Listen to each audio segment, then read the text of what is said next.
اب تو سعدیہ آپ کی جانب آئیں گے، جس طرح سے مسجد کی افادیت کی بات ہو رہی تھی، اب یہ بات جان لیتے ہیں کہ جیسے ماضی میں اسلامی معاشرے کی تشکیل اور اس کی تعمیر کا دار و مدار جو تھا وہ مساجد پر تھا، پھر رفتہ رفتہ ہم نے دیکھا کہ ہم نے مساجد کی اہمیت کو کھو دیا ہے اور اس کی جو مرکزی حیثیت ہے وہ کچھ ختم ہوتی جا رہی ہے۔ اب معاشرے میں مساجد کا جو وہ مقام نہیں رہا جو قرون اولیٰ میں تھا، یہ آپ اس تعلق سے میں چاہوں گی کہ کچھ فرما دیجیے۔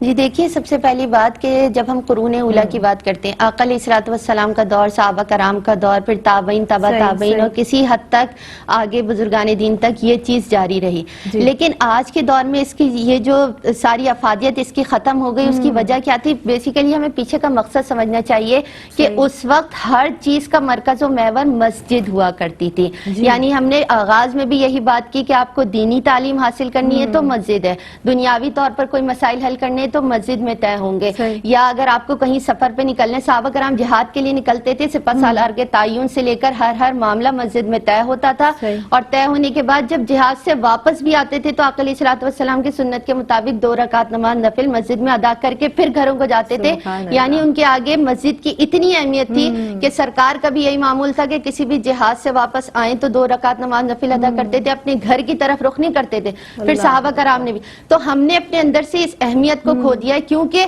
اب ہمارے پاس مسجد صرف نماز کے لیے رہ گئی ہے۔ پہلے ہمارے لیے تعلیمی درسگاہیں اور دیگر چیزیں، دیگر مسائل، یعنی آپ یہ دیکھیے کہ پہلے عدالتیں بھی وہی لگتی تھیں، ہر نماز کے بعد مجلس شورا کا اہتمام ہوتا تھا جس میں تمام مسائل کو ڈسکس کیا جاتا تھا۔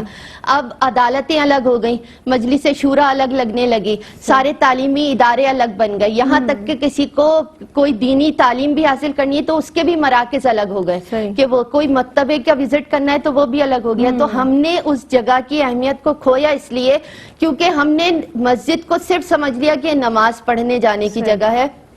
تو اس میں سے بھی ہم میں سے چند لوگ ہی نکل کر جاتے ہیں جو مسجد کی طرف رخ کرتے ہیں اور نماز با جماعت ادا کرتے ہیں، جب تک وہاں پہ ہر چیز کا حل تھا۔ یعنی کہ دور نبوی میں وہیں پر فیصلے ہوتے تھے، وہیں سزائیں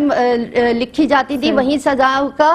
تعین کیا جاتا تھا، بس حد وہاں سے باہر لگائی جاتی تھی، لیکن ہر چیز جب وہاں پر طے ہوتی تھی تو آپ نے اس معاشرے کا دیکھ لیا کہ وہ کیسے تشکیل پایا۔ آج ہم جو تباہی کے دہانے پہ کھڑے ہیں وہ ساری بات یہیں آ کے ختم ہے کہ ہم نے آقا علیہ الصلوۃ والسلام کے دور سے رہنمائی لینا چھوڑ دی ہے، مسجد کی اہمیت کو کھو دیا ہے۔ جب اس کی اہمیت کو کھو دیا تو آج تباہی کی طرف ہے۔ اب بھی وقت ہے ہم آئیں مسجد میں، کچھ نہ کچھ ہم سماجی مسائل کم سے کم اس مسجد میں آ کر لوگوں کے جان کر حل کر سکتے ہیں۔ جب ہم اس طرف جائیں گے تو ہم دیگر کاموں کی طرف بھی بڑھیں گے، لیکن مسئلہ سارا یہ ہے کہ سب سے پہلے ہمیں مسجد کی اہمیت کو سمجھنا ہے۔ جب اس کی اہمیت سمجھ میں آ گئی کہ اللہ رب العزت کے گھر میں جائے، آقا علیہ الصلوۃ والسلام نے فرمایا جو رات کی تاریکی میں راستہ ڈھونڈتے ہوئے مسجد کی طرف جاتا ہے تو اللہ رب العزت کل قیامت کے دن اس کے لیے نور روشن کرے گا۔ تو ہم اس چیز کو سمجھیں تو نکلیں تو اللہ رب العزت راہ میں آسانیاں ضرور کرتا ہے، صرف صدق دل کی ضرورت ہے، نیت پختہ کرنے کی ضرورت ہے۔ سبحان اللہ، سبحان اللہ۔